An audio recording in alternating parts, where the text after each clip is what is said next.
이 시간 우리 하나님 말씀 봉독하는 시간 갖도록 하겠습니다. 우리가 주신 말씀 이사야서 2장의 말씀입니다. 계속 똑같은 본문들을 우리가 묵상해 나가고 있는데요. 이사야서 2장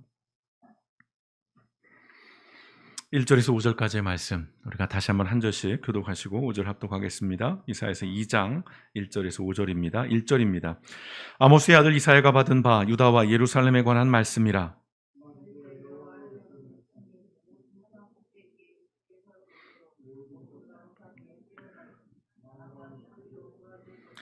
많은 백성이 가며 이르기를 오라 우리가 여호와의 산에 오르며 야곱의 하나님의 전에 이르자 그가 그의 길을 우리에게 가르치실 것이라 우리가 그 길로 행하리라 하리니 이는 율법이 시온에서부터 나올 것이요 여호와의 말씀이 예루살렘에서부터 나올 것임이니라.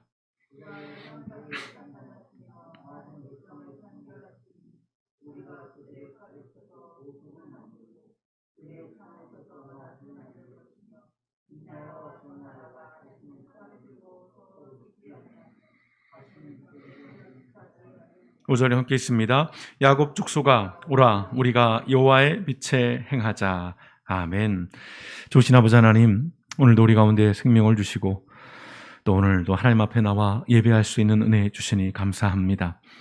아버지의 생명이 하나님께로 도왔음을 늘 기억하게 하시고 또한 아버지 우리의 모든 소유가 하나님의 것임을 잊지 아니하기를 원합니다. 내 노력과 내 수고가 분명히 있사오나 그러나 그 모든 것들이 열매로 우리 손에 쥐어질 수 있었던 것은 하나님의 은혜요 하나님의 인도하시었음을 우리가 늘 기억하며 무엇보다 우리의 삶 속에 감사하는 삶을 살아가기를 원하오니 오늘 예배의 시간 속에 다시 한번 우리가 감사할 것들을 헤아리고 하나님 앞에 감사함으로 나아가는 거룩한 믿음의 백성들 되어질 수 있도록 하나님께서 우리의 마음을 열어주시기를 원합니다.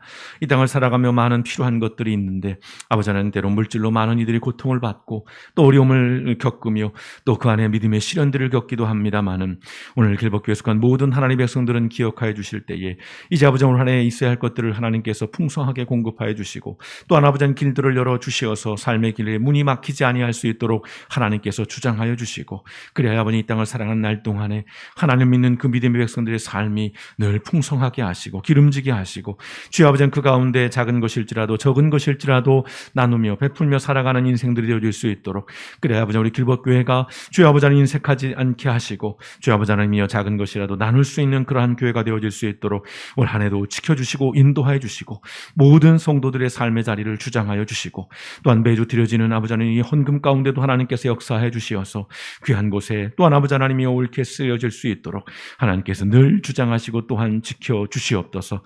오늘도 말씀 앞에 섭니다. 아버지 하나님이 올 한 해 근간으로 삼고자 하는 말씀들을 아버지 하나님 몇 주에 걸쳐 나누고 있사오니 다시 한번 이 기본의 말씀들을 마음에 새기고 이 말씀을 바탕으로 올 한 해 남은 시간들을 하나님 앞에서 한 걸음 한 걸음 걸어나갈 수 있도록 오늘 예배에 함께하는 모든 믿음의 백성들의 마음 가운데 오늘도 성령 하나님 함께 하시고 또한 역사하여 주시옵소서. 모든 말씀 올고나신 예수님의 이름으로 감사하며 기도드렸습니다. 아멘. 예, 오늘 말씀은 이 단어로 좀 시작을 해볼까 합니다. 우리 익숙한 단어인데요. 바로 전쟁이라고 하는 단어입니다. 전쟁. 예. 전쟁이란 단어를 들으면 여러분들은 어떤 생각, 또 어떤 이미지, 또 어떤 뉘앙스들이 생기시는지 모르겠습니다. 전쟁. 예. 사전적으로는 나라나 또 단체들 사이에서 무력을 써서 행하는 싸움이라고 사전에서는 정의를 합니다. 그렇죠. 일반적으로 우리가 전쟁이라고 하는 것은 국가와 국가 간의 어떤 무력 충돌을 흔히 의미합니다. 여러분도 요즘 뉴스를 통해서 보시겠지만 최근에 러시아와 우크라이나 사이에 전쟁이 임박했다는 그런 뉴스들이 자주 나오고 있고요.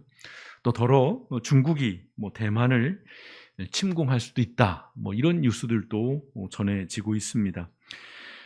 우리나라도 사실은 여전한 전쟁 위험국이지요. 1950년 우리가 한국전쟁이라고 부르는 그 전쟁이 3년여간의 기간을 거쳐서 끝이 났는데 우리가 다 아시는 것처럼 종전이 아니죠. 휴전 상태인 것입니다. 전쟁이 끝난 것이 아니라 종식된 것이 아니라 잠시 이렇게 멈춰있는 휴전 상태인 것입니다. 우리나라 역사만 놓고 보더라도 그 휴전 이후에 북한과 크고 작은 그런 충돌이 계속되고 있습니다. 그리고 남이든 북이든 여전히 이 전쟁을 주장하는 그러한 세력들 또 그런 사람들이 있습니다. 그래서 끊임없이 갈등이 생기기도 하고 긴장이 유발되기도 하는데요. 그런데 우리는 좀 잊지 않았으면 좋겠습니다. 한국 전쟁의 피해에 대한 것들이 굉장히 많이 정리되어 있는데요. 그 중에 몇 가지만 소개를 해드리자면, 한국 전쟁을 통해서 그 3년간의 전쟁을 통해서 약 20만 명이 넘는 전쟁 미망인이 발생을 했고요. 또 10만 명이 넘는 전쟁 고아가 생겨났고요. 또 1천만 명이 넘는 이산 가족들이 생겨났습니다. 그리고 45%에 이르는 우리나라의 산업시설, 공업시설들이 파괴되고서 아주 경제적으로 또 사회적으로 암흑기를 초래했지요. 그래서 어떤 누군가는 말합니다. 또다시 전쟁이 일어난다면, 우리나라에서뿐만 아니라 또 세계에서 이런 세계대전 같은 큰 전쟁이 일어난다면 그 다음의 전쟁은 돌을 던지며 하는 전쟁이 될 것이다 라고 이야기를 합니다. 무슨 말이죠? 그냥 구석기 시대로 돌아간다는 겁니다. 또다시 우리가 큰 전쟁을 겪게 되면, 만약 우리나라에 남과 북이 또는 열강들이 같이 해서 전쟁이 일어난다면 공멸이죠. 어느 한쪽이 이기는 것이 없습니다. 모두가 다 정확히는 한 100년 전쯤으로 돌아가는 것입니다. 완전 모든 것들이 초토화되어 버리는 것이지요. 그래서 우리는 특별히 국가 지도자의 위치에 있는 사람들이라면 전쟁을 해서 이길 생각도 분명히 해야 하죠. 준비해야 하고 국방력도 강화해야 되는 것이 맞습니다만, 그보다 더 중요한 것은 전쟁이 일어나지 않게 만드는 것, 이게 더 중요한 것이 아닐까 싶습니다. 이 전쟁이란 단어를 생각해 보면 우리 사회 모든 분야에서 사실은 흔하게 사용이 됩니다. 그만큼 우리 사회가 굉장히 치열하다는 반증이기도 하고, 또는 살벌하다는 이야기이기도 하겠지요. 대학을 가는 것도 입시전쟁이라고 말하고, 어디 회사에 들어가는 것도 취업전쟁이고, 심지어 아이를 키우는 것도 육아전쟁이고, 주차도 전쟁이고요. 또 운동 경기도 전쟁이라고 부르고, 또 무역을 하는 것도 전쟁이고, 또 가격 전쟁도 있고, 요즘 배달 전쟁이 심각합니다. 말해 못하겠습니까? 사랑도 전쟁이라고 표현을 하죠. 전쟁 같은 사랑을 하고 계시는 분들이 여기 계실 것 같은데, 사람이 살아가는 과정에서 이른바 이 전쟁, 즉 갈등이나 다툼이나 경쟁은 사실은 불가피합니다. 피할 수 없는 것이기도 하죠. 나라와 민족 간에 그런 어떤 대대적인 무력 충돌뿐만 아니라 나라 안에서도, 또 심지어는 아주 좁게 보면 가장 사적인 공간인 가족 관계 안에서도 이 전쟁, 표현이 좀 거칩니다만 갈등, 다툼이라는 관점에서 본다면 끊임없이 이런 전쟁들은 일어나고 있습니다. 우리가 성경을 봐도요, 특히 이 구약 성경의 역사를 보면 전쟁 이야기가 수없이 많이 등장합니다. 수많은 전쟁들이 등장해요. 그리고 엄청난 피해들이 기록되어 있습니다. 하루아침에 1000명을 죽이는 일도 있고요. 민족이 사라지는 일들도 일어나고 수많은 전쟁들이 등장을 합니다. 이른바 세속의 역사가 그러하듯이 이 성경의 역사도 전쟁의 역사라 해도 과언이 아닙니다. 그러나 우리는 기억해야 합니다. 그렇다고 해서 성경에 수많은 전쟁 이야기가 있다고 해서 이 전쟁이라는 것이 자연스러운 것이거나 또는 어쩔 수 없는 일이라고 말할 수 없다는 겁니다. 그렇게 취급할 수 없다는 것입니다. 분명히 말씀드립니다. 전쟁은 명백하게 죄의 결과물이에요. 부산물입니다. 단언컨대 거룩한 전쟁은 없습니다. 역사 속에서 거룩한 전쟁이라고 불리는 몇몇의 전쟁들이 있습니다. 기독교의 입장에서 보자면 십자군 전쟁 같은 것들. 그러나 냉정하게 따지면 그것은 결코 거룩한 전쟁이 아니고요. 그 어떤 전쟁보다도 아주 비열하고 아주 악랄했던 그런 전쟁이라고 평가받을 만한 것입니다. 또한 정의로운 전쟁도 없습니다. 또한 정당한 전쟁도 없습니다. 물론 이 전쟁에 관한 주제는 굉장히 까다롭습니다. 되게 복잡해요. 더러 이 전쟁은 억압을 받고 있는 또는 어떤 압제를 받고 있는 사람들을 구출해내기도 하고 그들의 생명을 구하기도 하는 전쟁도 있기 때문이거든요. 그래서 전쟁을 이야기할 때 이걸 단순하게 말할 수는 없어요. 그러나 저는 큰 틀에서 이야기를 하는 것입니다. 성경이 말하고 있는 본질을 놓고 볼 때 거룩한 전쟁 없습니다. 아니, 전쟁은 하나님께 속한 것이니까 하나님이 의로운 전쟁을 하시잖아요. 그건 하나님이 하시는 거고요. 우리가 볼 때 인간들의 역사 속에서의 거룩한 전쟁, 정의로운 전쟁, 정당한 전쟁은 없습니다. 영국의 해군 제독 존 피셔는 이렇게 말합니다. 전쟁의 본질은 폭력이다. 예. 저는 이게 본질이라고 생각을 합니다. 전쟁의 본질은 폭력이에요. 예. 아무리 거기에 많은 미사여구를 갖다 붙일지라도, 거기에 아무리 많은 명분을 갖다 붙일지라도 본질은 폭력입니다. 또한 미국의 인류학자인 마거릿 미드는 이런 말을 했습니다. 전쟁은 발명품에 불과하다. 예. 되게 중요한 말입니다. 그것은 생물학적 필연이 아니다라고 얘기를 합니다. 전쟁은 발명품이라는 거예요. 예. 생물학적 필연이 아니라는 것입니다. 생각해 보십시오. 세상이 처음 만들어지고 처음 아담과 하와가 살던 그 에덴 동산, 그때는 전쟁이라는 것이 없었습니다. 전쟁 자체가 디자인되어 있지 않았어요. 성경이 들려주는 이 전쟁의 이야기는 이른바 전쟁의 불가피성을 말하는 게 아니고요. 오히려 평화를 말하는 것입니다. 성경에서 전쟁을 말하고 있지만 그것은 타락한 세상의 현실을 보여주는 생생한 예시인 거예요. 성경에 등장하는 그 전쟁 이야기들은 인간이 얼마나 타락했는지, 인간들이 얼마나 그 욕망과 그 어떤 탐욕 속에 살아가고 있고 이기적이었고 얼마나 그 죄가 이렇게 무서운 것인가를 보여주는 예시인 것이에요. 전쟁을 정당화하는 도구가 되어서는 안 되는 겁니다.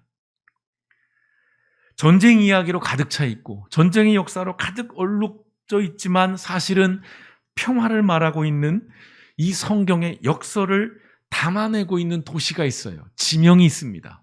예상이 되시죠? 어딜까요? 예루살렘입니다. 이스라엘의 수도 예루살렘. 예루살렘의 뜻, 아시는 분들은 아시겠습니다만 평화의 도시예요. 예루살렘이라고 하는 저 의미는 평화의 도시라는 뜻을 가지고 있습니다.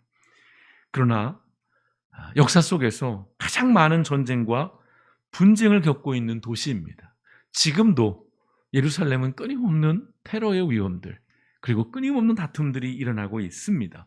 과거에도 그랬고 현재에도 그렇습니다. 평화의 도시인데 오히려 수많은 전쟁이 있었고 또 수많은 어떤 사륙과 피해가 있는 그런 도시였다는 것입니다. 바로 이 예루살렘이라는 이 이름 속에는 우리가 살아가고 있는 세상의 현실뿐만 아니라 장차 우리가 추구해 나가야 할 이상이 같이 담겨 있는 거예요. 그러니까 평화의 도시를 꿈꾸는 것입니다. 현실은 평화가 없기 때문에. 그러니까 예루살렘이라는 것은 우리의 현실이자 또한 우리가 추구해야 할 이상인 것입니다. 오늘 이사야서 2장 말씀을 통해서 나누고 싶은 이 세 번째 비전이 바로 이것입니다. 뭘까요? 평화입니다. 오늘 4절을 같이 한번 읽어보실까요? 이사야서 2장 4절 함께 읽습니다. 시작. 그가 열방 사이에 판단하시며 많은 백성을 판결하시리니 무리가 그들의 칼을 쳐서 보습을 만들고 그들의 창을 쳐서 낫을 만들 것이며 이 나라와 저 나라가 다시는 칼을 들고 서로 치지 아니하며 다시는 전쟁을 연습하지 아니하리라. 아멘. 그냥 말만 들어도 이런 세상만 될 수 있다면, 하나님께서 이사야 선지자에게 보여주신 그 마지막 때의 종말의 때의 세 번째 모습 비전은 평화의 삶입니다. 이것은 단순히 늘 말씀드렸습니다. 전쟁이 없는 상태, 어떤 충돌이 없는 이런 상태가 아니라 모든 것이 제자리로 돌아가는 샬롬이라는 단어를 쓰죠. 샬롬의 삶을 보여주는 것입니다. 이 평화는요. 원래의 세상의 모습을 말씀해 주시는 겁니다. 자, 그럼 생각해 볼까요? 원래의 세상, 그러니까 이 샬롬의 삶, 그리고 원래의 세상. 자, 어떤 삶입니까? 사람을 죽이는 칼과 창을 녹여서 사람을 살리는 농기구인 보습. 보습이 뭔지 아시나요? 쟁기에 이렇게 대서 땅을 이렇게 갈아엎는, 만드는 그 철제 부품입니다. 그 보습과 낫을 만드는 삶입니다. 이 샬롬의 삶이라는 것은. 또 어떤 세상입니까?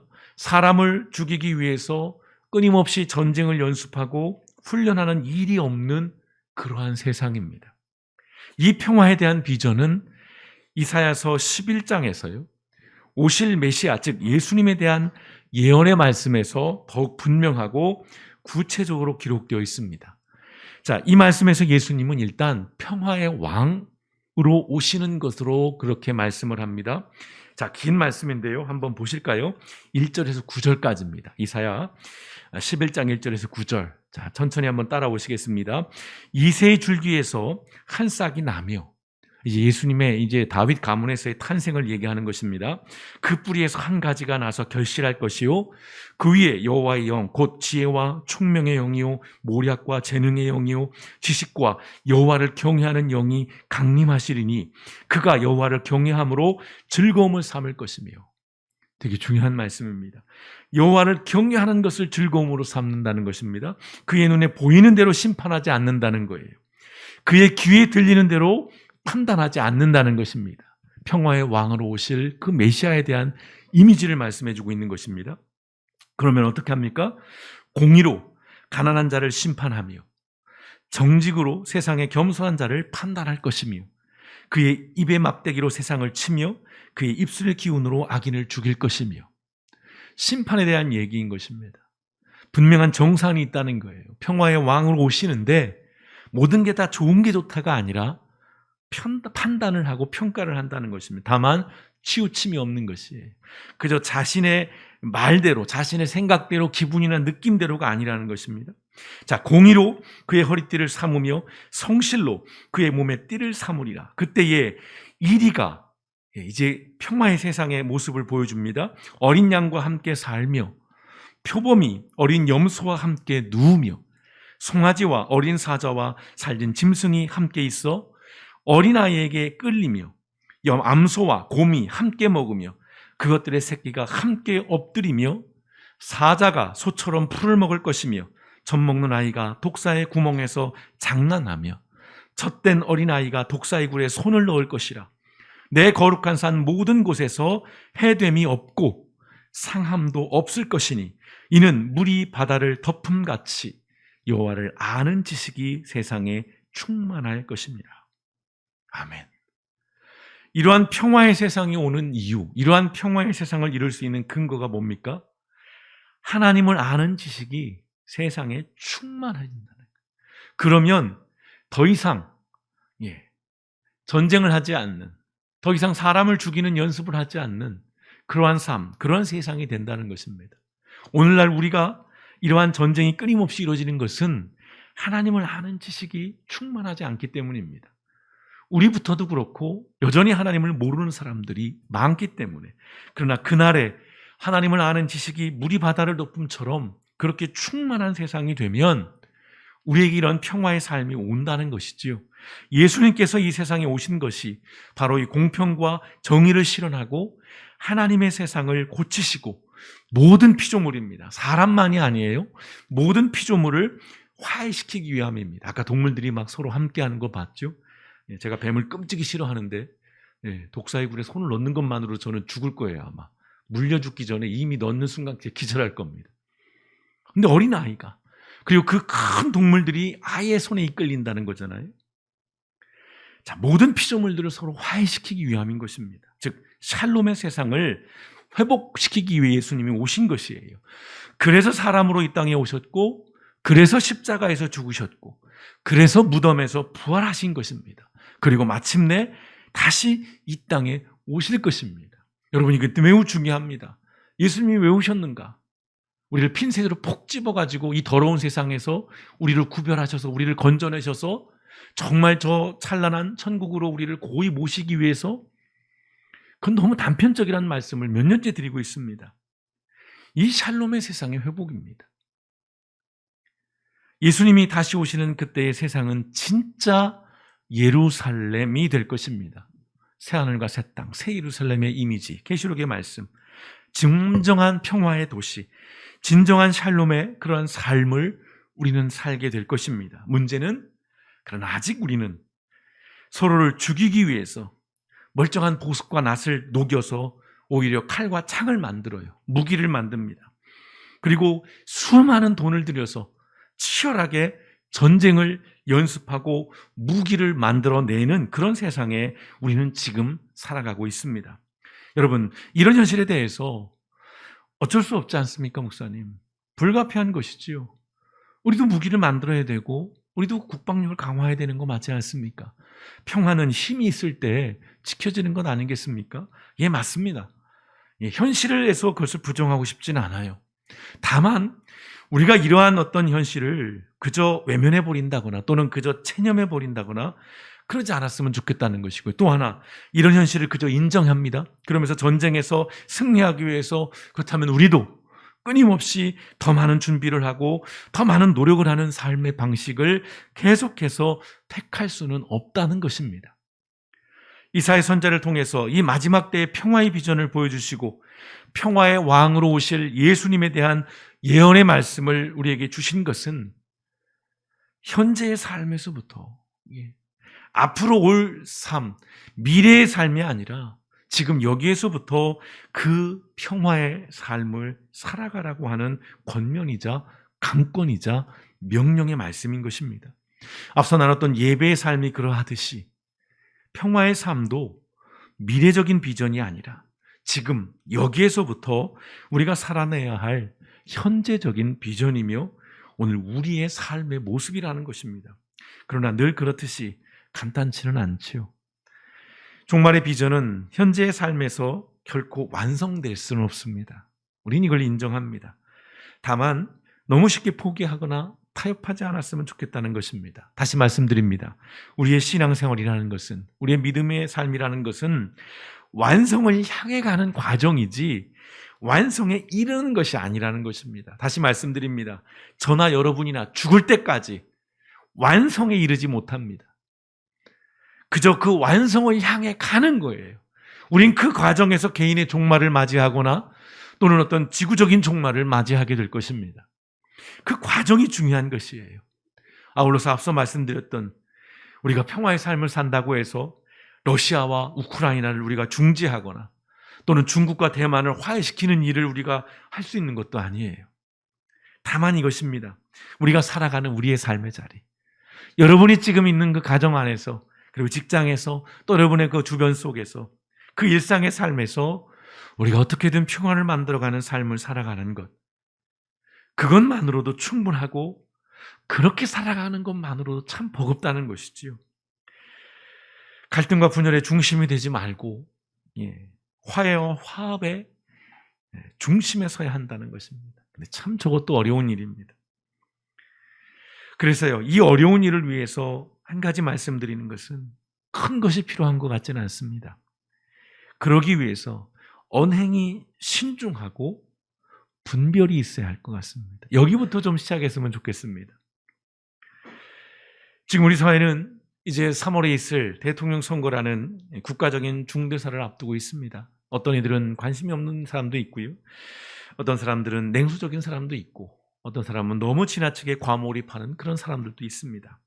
그래서 더욱더 소란스럽습니다. 선거라는 것이 늘 그렇습니다만 점점 더 갈등과 이 다툼이 격화되어 가는 것 같습니다. 그럴 수밖에 없죠. 권력을 얻기 위한 싸움인데요. 그것도 국회의원이 아니잖아요. 대통령입니다. 그러니까 치열하고 가혹할 수밖에 없습니다. 문제는 그 과정에서 우리의 그 고질적인 것들, 지역으로 다시 나눠지거나 또는 세대가 대립하고 어떤 계층들이 서로 갈등하고, 특히나 요즘에는 남자와 여자를 왜 그렇게 갈라치기를 하는지 모르겠습니다. 그래서 뭘 얻으려는 것인지, 그래서 누가 그러면 더 이기고 누가 더 그러면 나아지는 것인지 참 답답한데요. 점점 어떤 이 남녀 간의 혐오를 부추기는, 조장하는 것들이 너무 강해지는 것 같습니다. 근데 우리 사회만이 그런 것은 아닙니다. 전 세계적인 현상이기도 해요. 참 그래서 안타깝습니다. 이념이 점점 강화되고 있고요. 혐오는 더 확산되고 있습니다. 어찌 보면 우리는 그나마 좀 양반일 수도 있어요. 우린 적어도 총 들고 다니진 않잖아요. 정치인들은 이런 상황들을 교묘하게 부추깁니다. 남녀 간의 갈등, 젠더 문제 또는 MZ 세대니 뭐니 해가지고 또 어떤 이 세대 간의 갈등들을 교묘하게 이용해요. 계속 말씀드립니다. 언론도 이 권력에 편승을 해버립니다. 플레이어가 됐다고 말씀을 드렸죠. 감시자가 돼야 될 언론들이 이 선수로 뛰는 거예요. 특정 진영에 들어가서 조장하고 유도합니다. 이른바 전쟁이 지금 벌어지고 있습니다. 벌써부터 몇몇 대형교회 목사들이 설교 강단에서 아주 노골적으로 선거 개입과 불법 선거운동을 하다가 지금 적발되고 있습니다. 부끄러운 일이죠. 설교 시간에 선거법을 위반해요. 그러나 여러분, 목사도요, 정치적인 노선을 가질 권리는 있습니다. 시민이니까요. 그걸 제가 부정하지는 않습니다. 다만 그것이 합법적으로 행사되어야 한다는 거예요. 최근에 이제 조계종 스님들 모인 걸 보면서도 많이 제가 안타까웠습니다. 제 얼굴에 침 뱉는 얘기 같아서 더 말씀드리지는 않겠습니다만, 교회가요, 또는 목사가, 또는 성도가 이 갈등과 대립을 조장하고 강화시키는 일에 앞장서는 것은 우리 사회 모두에게 불행한 일입니다. 여러분, 비난과 비평이 다르잖아요. 그죠? 무조건 침묵하고 무조건 눈 감고 있으라는 게 아닙니다. 비난과 비평은 달라요. 마찬가지입니다. 우리가 지금 제가 여러분에게 평화를 말하고 오늘 성경이 평화를 이야기하지만 이 평화라는 것이 그저 기계적인 중립을 의미하는 게 아니에요. 난 중도, 좋습니다. 인정해요. 그러나 그 중도라는 것이 아무런 판단도 안 하겠다, 아무런 분별도 안 하겠다는 것은 아니거든요. 일상에서 우리가 평화를 만드는 삶을 살아가기 위해서는 정확한 사실 파악이 우선되어야 하는 것입니다. 기억하시면 좋겠습니다. 다시 말씀드립니다. 화면이 안 나와서. 일상에서 평화를 만드는 삶을 살아가기 위해서는요, 정확한 사실 파악이 우선되어야 한다는 것입니다. 가짜뉴스나 왜곡된 정보에 휘둘려서는 결코 평화를 만들어낼 수가 없습니다. 그래서 우리 그리스도인일수록 세상 돌아가는 것에 대한 관심이 필요합니다. 목사님 또 정치 얘기하네.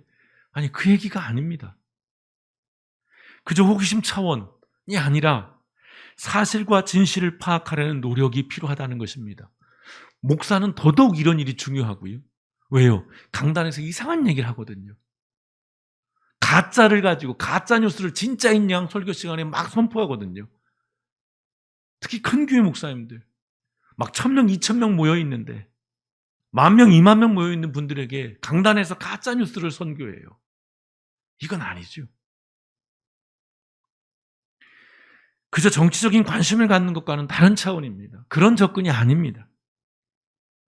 평화를 만들어내기 위해서는 내가 살아간 내 삶의 자리, 우리가 사는 이 사회에서 우리가 평화를 만드는 일을 해나가기 위해서는 일단은 내 자신이 제대로 알고 있어야 돼요.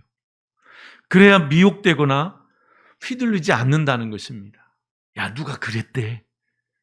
저 사람이 그런 사람이래. 그게 사실이냐고요. 그게 진실이냐고요. 그게 정말 부합한 얘기냐고요. 그렇지 않은데 교인들이 단톡방에서 그런 이야기들을 수없이 주고받아요. 막 혐오하고 배제하고 차별하는 이야기들을 아무렇지도 않게 합니다. 그리고 거기에 막 그런 얘기를 하죠. 절제하겠습니다. 우리가 정확한 사실을 알아야 하는 이유는 다른 사람을 미혹하거나 선동하는 일을 하지 않기 위해서입니다. 내가 다른 사람들을 선동할 수 있거든요. 그게 그리스도인이거나 목사이면 그 문제는, 그 폐해는 심각해지는 것입니다. 여러분, 설령 사실에 기반했을지라도 우리는 상대방을 존중할 것이 필요해요. 세밀하고 세심한 그런 대화가 필요하다는 것입니다. 언제부턴가 가짜뉴스의 진원지가요, 교회가 되고 있고 목사가 되고 있고 성도가 되고 있는 안타까운 현실을 보고 있습니다. 믿음의 사람들이 만들어가야 할 세상은 다른컨대 예루살렘이에요. 평화의 도시입니다. 전쟁에서 승리해서 많은 전리품을 챙기고 또 다른 전쟁을 위한 치밀한 준비를 하며 살아가는 삶이 아니라는 것입니다. 여러분, 대통령이 누가 되든 우리가 섬겨야 분은 하나님입니다. 사람을 섬기는 게 아니에요. 그리고 그 사람이 우리를 구원해 주지 않습니다. 그 사람이 우리를 낙원으로 인도해 주지 않습니다. 우리가 잃어버리지 말아야 할 것은 그럼에도 불구하고 사람이에요. 우리가 잘못된 뉴스를 가지고, 우리가 왜곡된 가짜 뉴스를 가지고, 우리가 함부로 내뱉는 그 말들로 인해서 우리는 사람을 잃어버리는 것입니다. 오늘날 교회가 끊임없이 사람들을 잃어버리고 있어요. 바리새인들은 예수님에 대한 온갖 가짜 뉴스와 왜곡으로 사람들을 선동했어요. 그러나 겉으로는 그들은 거룩함을 이야기했죠. 신앙을 수호하기 위함이라고 했습니다. 하나님의 말씀을 지키기 위함이라고 했어요. 설령 그럴지라도 방식이 그래서는 안 됐다는 것이에요. 근데 이들은 속으로는 이익을 지키기 위함이었다는 것. 그래서 예수님이 그렇게 신랄하게 욕을 해댄 것입니다.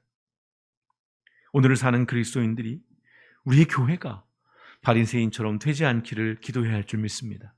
예수님께서 말씀하십니다. 마태복음 5장 9절의 말씀 함께 같이 읽어볼까요? 시작. 화평케 하는 자는 복이 있나니 그들이 하나님의 아들이라 일컬음을 얻을 것이요. 얼마나 놀라운 말씀입니까? 하나님의 아들이 누구죠? 예수님입니다. 화평케 하는 자는 복이 있는데 어떤 복이에요? 그들이 하나님의 아들, 예수님이라 일컬음을 받는다는 거예요. 하나님의 아들이신 예수님을 닮아가는 삶은요, 그리하여 평화를 만들어가는 삶인 것입니다. 우리가 예수님을 따라가고 예수님을 배우고 예수님처럼 살아간다는 것은 결국은 평화를 만드는 거예요. 샬롬의 세상을 만드는 것입니다. 바라기는 내 행동이 칼이 되고 내 말이 화살이 되지 않도록 기도해야 할 줄 믿습니다. 내 행동이 위로가 되고 내 말이 위안이 되는 삶이 되도록 우린 또한 기도해야 할 것입니다. 우리 길복교회 성도 여러분께서 살아가시는 여러분의 그 삶의 자리에서, 여러분들과 만나는 그 사람들 사이에서 갈등과 분열이 아닌 화해와 연합을 만들어가는 그런 복된 삶, 하나님의 아들의 삶을 살아가시는 그런 복된 인생 되시기를 주님의 이름으로 축원드립니다. 우리가 살아가는 이 세상은 전쟁이 마땅한 것이 아니요, 또한 그것이 어쩔 수 없는 것이 아니라 죄로 인한 결과물이라는 사실들을 적어도 우리 그리스도인들만큼은 분명하게 기억하면서 결코 그것이 정당화될 수 없고 결코 그것이 용납될 수 없다라는 것을 기억하면서, 성경이 수없이 많은 전쟁의 이야기를 하지만 그러나 그 이야기의 본질은 그러므로 평화의 삶을 살아야 한다는 것을 우리에게 끊임없이 이야기해주고 있다는 사실들을 기억하면서 거창한 것이 아닌 내가 살아가는 내 삶의 소소한 자리에서부터 나의 말과 나의 행동 하나하나를 통해서 사람들을 모으고 그들에게 위로와 위안을 주고 뭔가 일치를 만들어내고 서로 화해하고 조정하고 타협해 나가는, 저주하거나 혐오하거나 어떤 배제하는 그런 삶이 아니라 우리가 작은 우리의 삶의 자리에서부터 평화를 만들어내는 샬롬의 삶을 살아내는 저와 여러분, 우리 길복교의 모든 성도들 되시기를 주님의 이름으로 축원드립니다.